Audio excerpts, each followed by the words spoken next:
Stan Gibilisco here, looking at the National Oceanic and Atmospheric Administration website at www.noaa.gov.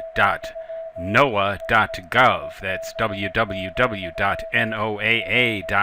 I will provide a link in the explanation for this video. It seems like they've kind of upgraded their site. It's really neat. It's wonderfully centered in my screen and everything. One of the things that I find, well, there's an El Nino event beginning, according to what I just heard on the National Public Radio. Let's click on this.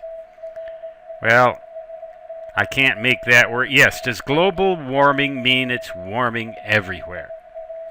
Well, I should say not everywhere and all the time, because we've had a colder than normal winter here, a longer than normal winter.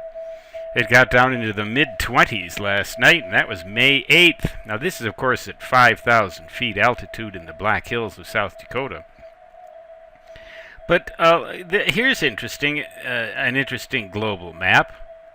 It kind of looks like we're in the midst of one of the greatest warming spots on Earth. It seems like the greatest amount of warming that we're seeing in this map is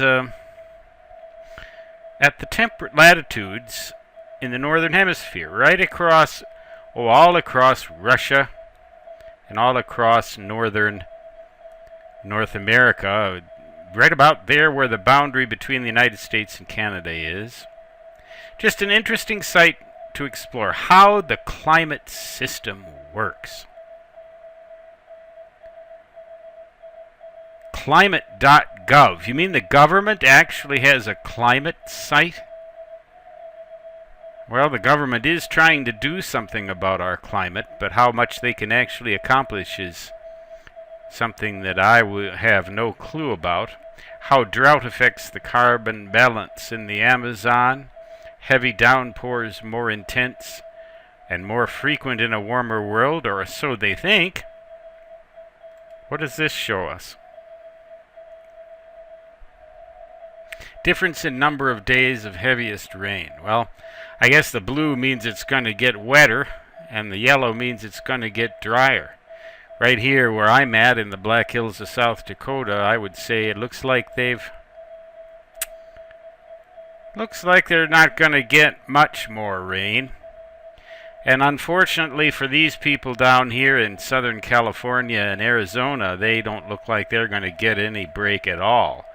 Nor does it look like they're going to get any break in Texas either. But yet a whole lot of people are moving to Texas. I guess they must have something going for them. Seems like, well, I can vouch for the wetness of the East Coast. It seemed like every time I went there, it was like a downpour. Well, I go to this site and explore it. Climate impacts.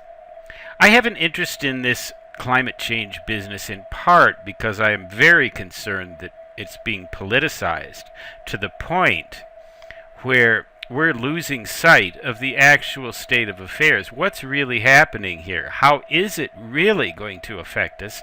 And what can we really do to contend with it? I mean, that will actually work. What can we do that will actually work, rather than just using it as an excuse to politicize everything? Well, obviously the Congress of the United States can't do anything right now, doesn't seem like. So the president's trying to take it upon himself to make stuff happen. Yeah, but this is a bunch of political stuff that I'm not real savvy to. But it does affect us all. And I guess the best we can do. Here's a drought map, probably a drought map. Drought tendency. Looks like it's going to get worse all right through here in California, Nevada, Texas.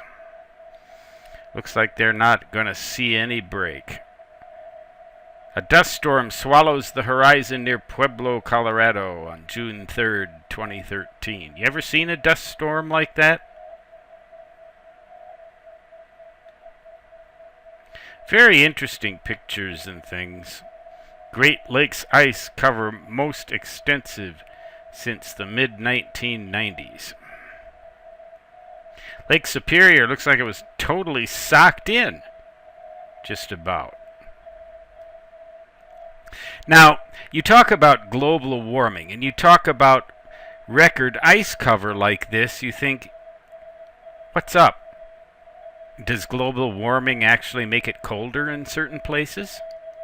I suppose that it could. It could create more extreme weather, but I don't know, you see, and a lot of people claim to know, but I'm not so sure they really do, and I'm not so sure that our computers, as sophisticated as they are, can really predict what's going to happen with this stuff and how our behavior is really going to affect things.